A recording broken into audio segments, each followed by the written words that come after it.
আসসালামু আলাইকুম সবাইকে। আজকে আমি এমন একটি রেসিপি করে দেখাবো যা বাচ্চাদের তো খুবই পছন্দ হবেই।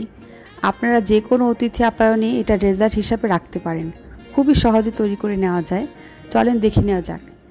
একটি কাপে আমি এখানে কেকের গুঁড়ো দিয়ে দিচ্ছি। যে কোনো ব্র্যান্ডের কেক আপনারা বাজার থেকে নিয়ে নিতে পারেন। আমি চকলেট এবং ভ্যানিলা দুটো ফ্লেভারই এখানে দিচ্ছি। কাপে আমি কেকের গুঁড়োগুলো দিয়ে আমি এখানে ভালো করে চেপে চেপে দিচ্ছি। চেপে চেপে দিয়ে আমি এখন ভ্যানিলা আইসক্রিম দিয়ে দিচ্ছি। ভ্যানিলা আইসক্রিমটা স্প্রেড করে আমি উপরে কিছু পিস্তা বাদাম দিয়ে দিব। পিস্তা বাদাম দিয়ে দেওয়ার পর আবার পুনরায় আমি আবারই কেকের গুঁড়োগুলো দিয়ে দিচ্ছি। কেকের গুঁড়োগুলো ভালো করে আবার চেপে চেপে দিয়ে তারপর আবার আইসক্রিম এক লেয়ার দিয়ে দিচ্ছি।